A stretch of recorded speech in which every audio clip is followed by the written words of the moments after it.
A continuación, Minuto a Minuto.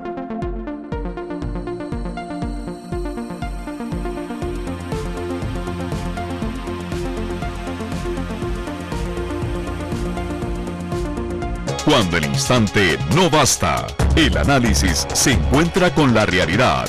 Esto es Minuto a Minuto, más allá de la noticia, por Radio Monumental.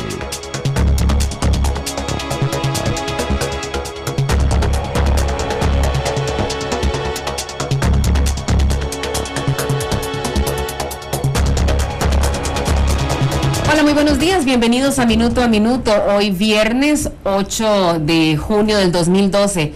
Hoy hace 22 años se fue uno de los personajes más importantes de la actualidad costarricense, del ser costarricense, y que de alguna manera u otra modeló la institucionalidad que hoy goza Costa Rica. Estamos hablando de don José Figueres Ferrer, de don Pepe. ¿Qué diría don Pepe si estuviera hoy, 8 de junio del 2012, viendo lo que estamos pasando hoy en Costa Rica? ¿Qué diría don Pepe? Me encantaría poder conocer sus opiniones a través de nuestra red social Facebook, a través de nuestro perfil en Noticias Monumental. Y hemos preparado para ustedes este reportaje especial del periodista Alexander Rivera, rememorando la vida de don Pepe Figueres. Allá en la lucha y en San Cristóbal, un estandarte yo vi flotar.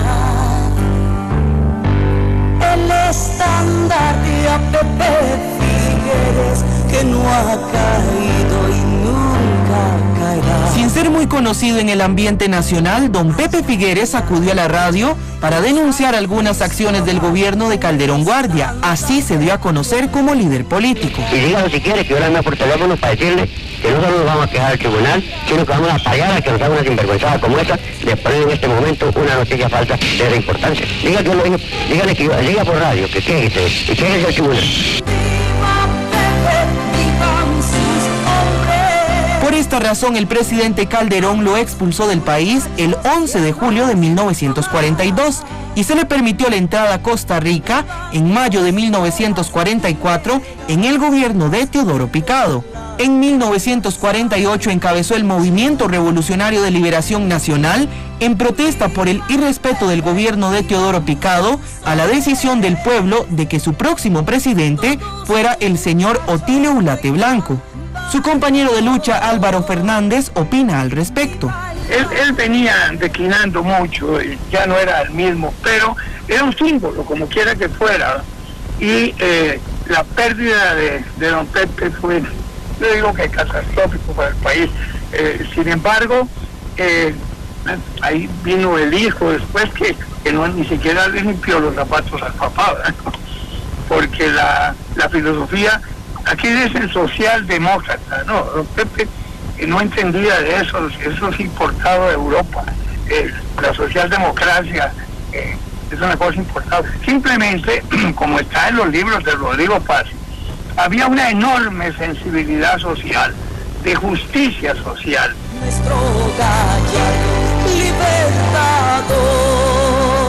Liberación Nacional tiene más probabilidades de conducir al país por una senda de honestidad y hacia un sistema más eficiente que los demás grupos que en realidad no representan nada como planteamiento global. Hay muy buena gente. Don Pepe estableció la Junta Fundadora de la Segunda República y ejerció como presidente durante 1 año y medio.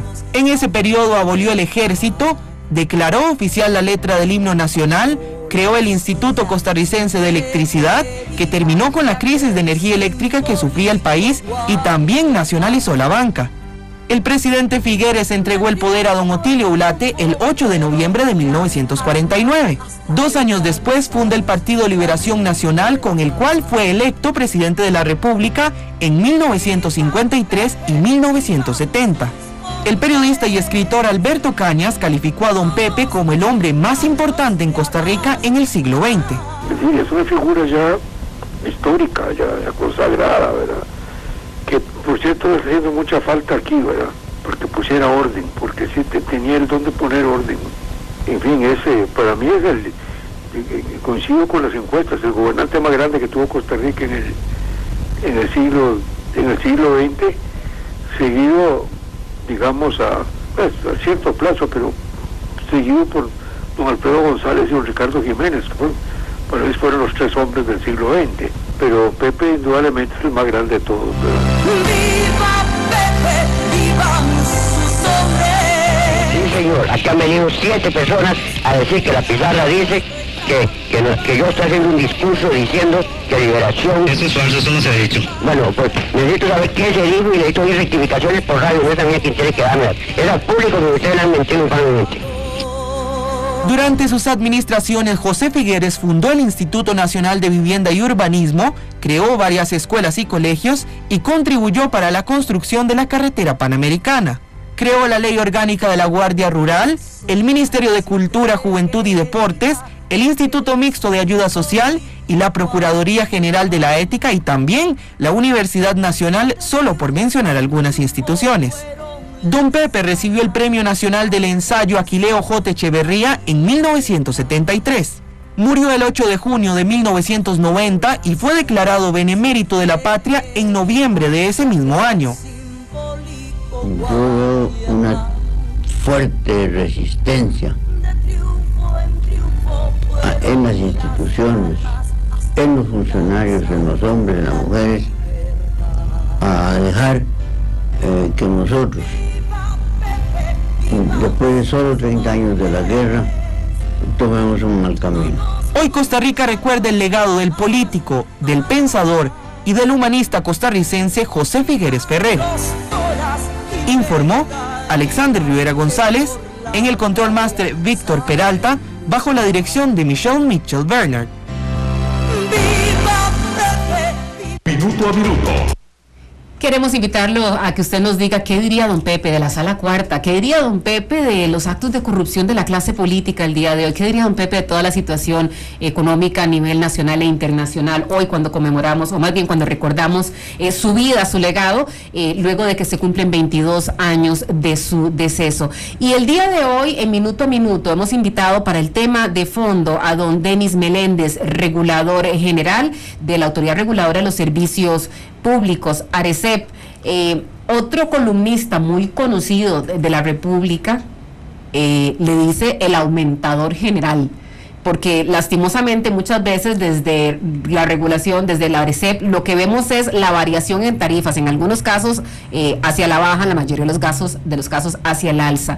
Don Denis, ustedes han tenido una circunstancia particularmente difícil en este año 2011, luego de recurrentes cuestionamientos de distintos órganos. En primera instancia, por los comités de regulación que se estaba cuestionando la validez finalmente de las variaciones tarifarias por parte de estos comités de regulación, esto luego de vacíos de carácter legal. Por otro lado, la Sala Constitucional hace poco echó por tierra el modelo de fijación tarifaria de las tarifas, valga la redundancia, del transporte público. Está bajo ataque el día de hoy la ARECEP. ¿Tiene una razón de ser el día de hoy la Autoridad Reguladora de los Servicios Públicos, o son estos de alguna manera u otra señales de que finalmente el mercado está pidiendo la autorregulación, el libre establecimiento de tarifas en el país? Buenos días. Buenos días, Michelle, muchas gracias por permitirnos estar acá esta mañana. Realmente sí, nosotros en ARECEP estamos realmente alarmados de ver lo que está pasando, porque durante los últimos meses ARECEP ha estado sujeta a una cantidad de ataques que yo diría que no son tan inocentes. Son ataques que están respondiendo, me parece, a una estrategia bien montada precisamente para lo que usted mencionó. Es decir, para cuestionarse de si efectivamente la regulación hay que seguirla haciendo en este país o si más bien debemos irnos simplemente al libre mercado para que sea ese mercado el que fije los precios de los servicios públicos. ¿Quién estaría detrás de esta estrategia, don Denis? Lo cual me parece muy grave, porque este es un mercado muy pequeño en donde las fuerzas de carácter monopólico son las que dominan los mercados y evidentemente sería imposible poder garantizar que vaya a funcionar el mercado. ¿Quiénes están detrás de todo esto? Mire, yo diría que hay grupos interesados que lamentablemente pues uno no puede identificar, uno sospecha quiénes, pero uno no puede identificar exactamente dónde están, pero sí hay intereses políticos moviéndose detrás de esto. Hay un interés grandísimo de politizar la autoridad reguladora, de meter la política en la autoridad reguladora.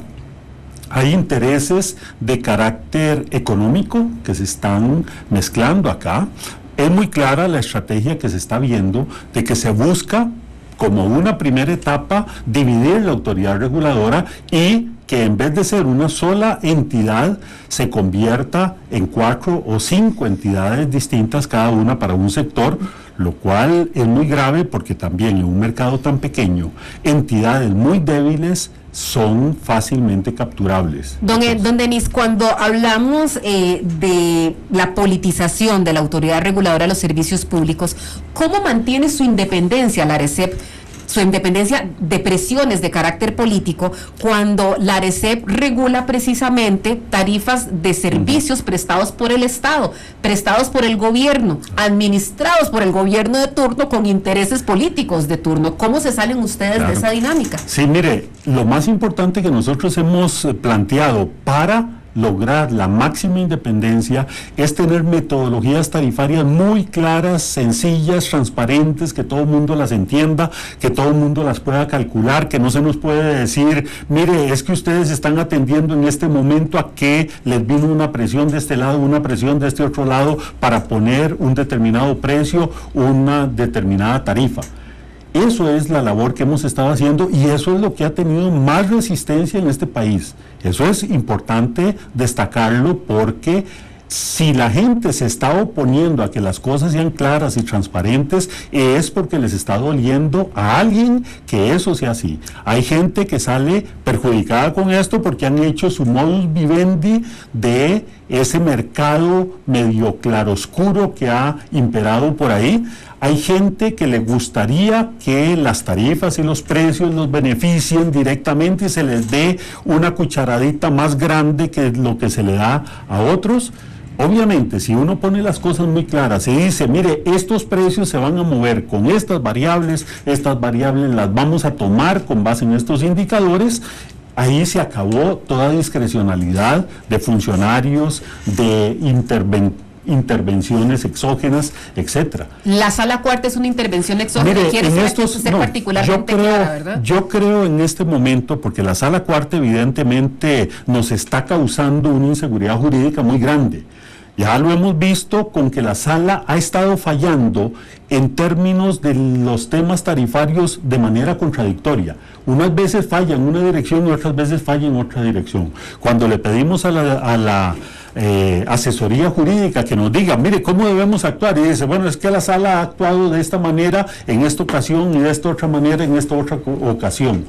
¿Cómo hacer para nosotros sobrevivir dentro de eso? Yo no creo que la Sala Cuarta esté conscientemente actuando de esa manera dentro de esto que estamos viendo que es un ataque sistemático a la ARECEP, pero sí la Sala Cuarta, como no ha definido claramente cuáles son los límites jurídicos de los límites técnicos, no ha definido hasta dónde es que debe intervenir. Entonces, eso es aprovechado por estos grupos que ya han encontrado camino para, a través de recursos de amparo, recursos de inconstitucionalidad, meterse para obstaculizar la labor de ARECEP. Ahora, por un lado están los intereses de algunos sectores, como lo dice usted, don Denis, claramente, pero por otro lado, el usuario, por otro lado, el consumidor no se siente particularmente defendido o protegido por la ARECEP. Voy a poner un caso muy específico, el precio de los combustibles, en donde sí hay una serie de variables importantes, pero entiendo que es un 40% en el precio del combustible que tiene que ver en los impuestos a ese producto en particular. Entonces, de alguna manera u otra ya hay una distorsión importante que no obedece a fuerzas de mercado, sino porque hay un impuesto que ya dice el precio que va a tener esos combustibles. ¿Cómo la ARECEP hace también para de alguna manera u otra poder intervenir diría uno si a favor o no del consumidor, a favor o no del usuario, teniendo esas distorsiones tan grandes? Mire, la ley es muy clara y nosotros tenemos que acatar la ley. La ley lo que dice es que la función de ARECEP es encontrar cuál es ese justo precio que equilibre el hecho de que se le garantice a los prestadores de los servicios el equilibrio financiero y que a la vez que no se perjudique a los consumidores. Lógicamente, en una economía inflacionaria como esta, en una economía en donde estamos expuestos a los vaivenes de los mercados internacionales, es inevitable que las cosas aumenten de precio. Pero vea, por ejemplo, el caso de los combustibles. El caso de los combustibles es muy claro que la mayor parte de lo que sucede con los precios nos viene de fuera. Y en estos momentos tenemos una situación en donde la Sala Constitucional, por iniciativa supuestamente de una asociación de consumidores, nos ha impedido ajustar los precios de los combustibles, precisamente en momentos en que los precios internacionales van hacia la baja. Ya en estos momentos nosotros deberíamos estar decretando una disminución de 63 colones en el diésel. ¿Qué falta para hacer? Los 63 colones por litro es la diferencia. Que la Sala Constitucional nos tiene detenido la posibilidad de hacer esas rebajas tarifarias, porque inicialmente nos detuvo un aumento en los precios de los combustibles. Alguien presentó un recurso contra eso. Entonces, bueno, la sala detuvo y dijo, no se dio suficiente tiempo para que la gente opinara. Bueno, entonces se detuvo ese aumento, pero inmediatamente seguía una rebaja. ARECEP lo que hizo, bueno, vamos a hacer esa rebaja, pero alguien de los consumidores decidió que no, que ARECEP estaba actuando en contra de lo que decía la Sala Constitucional. Puso el recurso y la sala nos mandó a decir, no, mire, entiendan que lo que tienen que hacer es detener eso. Ya se viene el tercer... Están acumulados finalmente en ese caso los ajustes tarifarios, claro, en este momento. Ya esto es el efecto neto, o sea, ya en estos momentos deberíamos estar bajando la gasolina super en 2 colones, la gasolina plus en 39 colones, el diésel en 63 colones y el gas en 72. Yo creo que a los consumidores nos falta ir a tocarle la puerta a la sala cuarta, porque si eso es lo que está haciendo falta para que baje Dios primero, la verdad es que se resuelva esto cuanto antes. Tenía una llamada telefónica y me da mucha pena que lo hice esperar tanto a don Carlos desde San José. Don Carlos, usted quería hacer una consulta, un comentario. Buenos días. Sí, correcto. Y la cuestión es esta. Hace un tiempo Repretel sacó un informe sobre los de la ARECEP de que ganan semerentos salarios. Ahí los altos ejecutivos ganan una millonada, más los asesores ganan otra millonada, más los otros asesores que están más abajo ganan una millonada. Después, la otra cuestión es, yo vivo en Desamparados de Alajuela. Ahí, de Santa Bárbara hacia Alajuela son apenas 5 kilómetros. Ahí se paga de pasaje 290 colones. Todos los vecinos pensamos de que ese es un pasaje bastante caro. Mientras que de Alajuela a La Aurora se paga apenas como 160 colones, que es mucho más largo. O sea, ¿cómo hacen ellos para medir la diferencia entre una tarifa y otra? Don Carlos, le agradezco muchísimo por su consulta y creo que eso es importante desde el punto de vista de la legitimidad de la autoridad reguladora, don Denis, y que finalmente es algo que también los costarricenses en alguna medida u otra cuestionan. Los aumentos entre los funcionarios, el alquiler de este edificio que es particularmente caro, entonces nuevamente es una estructura burocrática cara y que no ha resultado particularmente eficiente. Sí, mire, en eso hay que tener claro varios puntos. Uno, los salarios de ARECEP fueron determinados por ley. No en todas las entidades del sector público se ha dado eso. Hay 2 artículos, el artículo 54 y el artículo 71, que específicamente dice que los salarios de ARECEP deben establecerse de acuerdo con las condiciones del mercado. Bueno, eso en estos momentos, si uno lo aplicara tajantemente, nos estaría llevando los salarios a niveles muy elevados.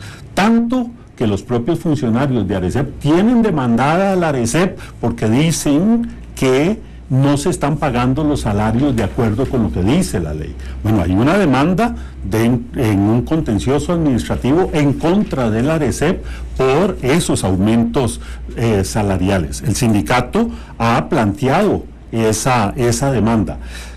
Ellos están planteando de que los salarios, primero que no se está comparando a los funcionarios de ARECEP con entidades como el ICE o como el Banco Central, en donde los salarios son mucho más altos. Para homologarlos, que entonces ellos opinan que deberíamos estar a ese mismo nivel, porque claro, cuando se habla de los salarios se dice, es que en ARECEP son muy altos. Bueno, porque no nos fijamos cómo son en otras entidades. Pero ustedes que tienen también el beneficio y además el privilegio de haber recibido estos aumentos bastante jugosos de salarios, don Denis, versus el resto del sector público, que además tuvo incrementos muy bajos. Perdón, vean, lo que se hizo en este último semestre fue para todos los funcionarios de salarios por componentes, se dio exactamente lo mismo que se dio para el sector público, se les dio los 5,000 colones de aumento. A la clase gerencial, incluyendo el regulador y todos los que ocupan los puestos más altos,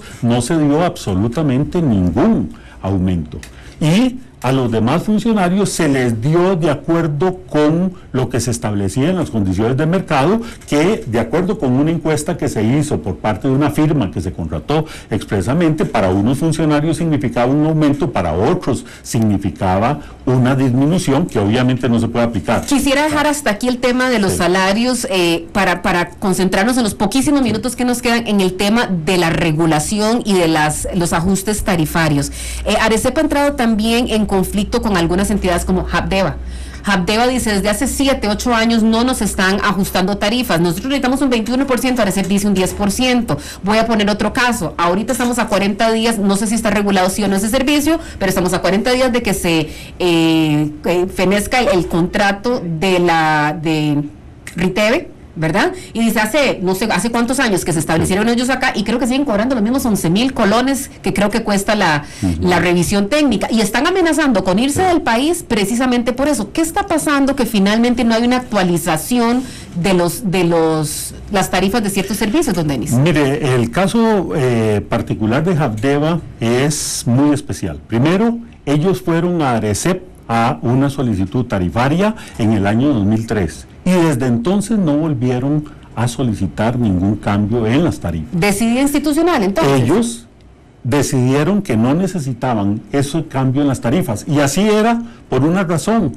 Las tarifas que cobraba Habdeba estaban establecidas en dólares. Consecuentemente, como el dólar se venía devaluando, en aquel entonces. el colón se venía devaluando, entonces eso les daba suficiente. Había un ajuste automático. Claro, en el momento en que se viene el cambio en el tipo de cambio, resulta que entonces les pellizca las finanzas. Nos encontramos en una situación en donde Habdeba ve que se le deterioran las finanzas. Entonces sí se viene en carrera para ARECEP a ver si le aumentamos las tarifas. Obviamente, en todo ese tiempo había que hacer toda la revisión de qué era lo que había pasado en ese periodo. Lamentablemente, Habdeba no supo cómo presentar el estudio, tanto que ARECEP tuvo que asumir de mutuo propio el hacer ese estudio de las tarifas de Habdeba.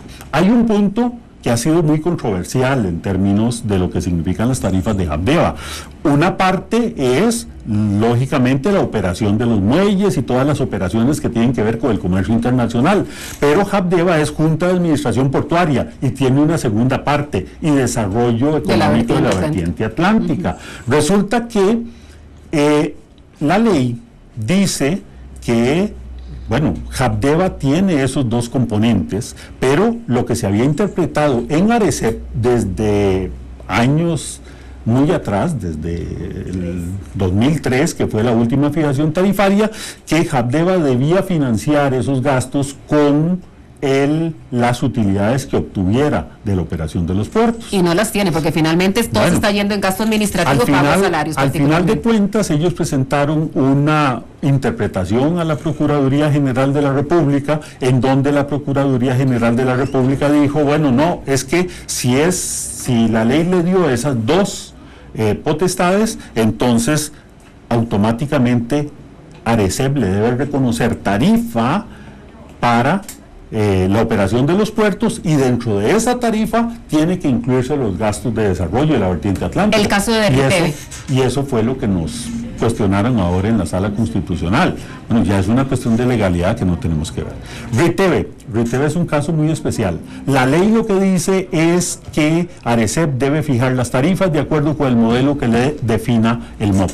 Nunca se define el modelo. Nunca, por más que le hemos mandado cartas, yo desde que entré me dijeron, mire, está este problema con RITEVE, por más que le hemos mandado cartas al ministerio, mire, necesitamos que ustedes nos definan esto porque nosotros no tenemos la potestad. Nuevamente pregunto aquí, ¿desidia institucional de Habdeba, en este caso del MOP, desidia institucional? Sí, claro, no solo desidia institucional, sino que además nosotros le hemos estado pidiendo en ambos casos, en el caso de Habdeba, prácticamente hemos tenido que llevarlos de la mano para esta fijación tarifaria, pero además en el caso de RITEVE, bueno, nosotros estaríamos en la mejor disposición de hacer ese cambio en las tarifas, observarlo, pero necesitamos ese modelo, no porque nosotros no lo podamos hacer, sino porque la ley dice que nosotros no lo podemos hacer, sino que tiene que ser el ministerio. Don Denis, nos queda un minuto y que seamos muy sucintos en esta parte. Uno de los mercados nuevos y que se abrió es el de telecomunicaciones, y ha probado ser particularmente dinámico, variedad de servicios, y además una competencia muy saludable y sana en cuanto a tarifas, y lo vemos, ahora yo me puedo meter a Colby, a Claro, a Movistar y a los demás marcas que existan por allá, y aquí yo puedo escoger. Este mercado que se ha abierto no es una muestra de que es necesario ahora sí abrir otros mercados y que en esa sana competencia finalmente sea el consumidor, sea el usuario el que escoja y no que haya una regulación de tarifas. Bueno, hay muchos mercados en que eso se puede hacer. Por ejemplo. Pero no en todos los mercados. Por ejemplo. Vea que, por ejemplo, en el caso del transporte público, eso no se puede hacer porque resulta que por naturaleza las empresas son monopolios. ¿Ya? Entonces sería ilógico decir, vamos a dar libertad para que para la URUCA, el servicio de autobuses de la URUCA, pueda prestarlo cualquiera que no, quiera. No, porque es una ruta en donde un solo proveedor. Entonces, evidentemente, eso ya nos pone ese problema. En el caso de la electricidad, probablemente uno podría pensar modelos en los cuales podría operar una competencia, pero es muy claro que los costarricenses han decidido que lo que es electricidad, lo que es telefonía fija, eso es intocable. Bueno, ya eso es una decisión que lo han manifestado los costarricenses a través de diferentes mecanismos, y consecuentemente pues así hay que operarlo y así están las leyes y así hay que cumplirlo. Para poder hacer cambios en eso hay que ir a ese cambio de carácter legal. De carácter legal. Don Denis, muchísimas gracias. Conversamos con el señor Denis Meléndez, regulador general en representación de la Autoridad Reguladora de los Servicios Públicos. Muchísimas gracias. Se nos hace tan cortos estos 30 minutos, sí, pero agradecemos muchísimo su disposición y por supuesto le estaremos molestando para seguir conversando. Muchas gracias, Michelle. A todos ustedes, con todo gusto, más bien, don Denis, a ustedes gracias también por haber estado con nosotros y que tengan un feliz fin de semana. Ya viene Noticiero Deportivo. Gracias.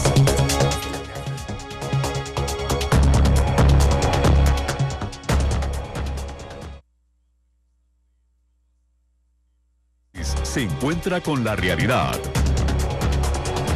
Esto fue Minuto a Minuto, más allá de la noticia, por Radio Monumental. Cuando el instante no basta, el análisis se encuentra con la realidad. Esto es Minuto a Minuto, más allá de la noticia, por Radio Monumental.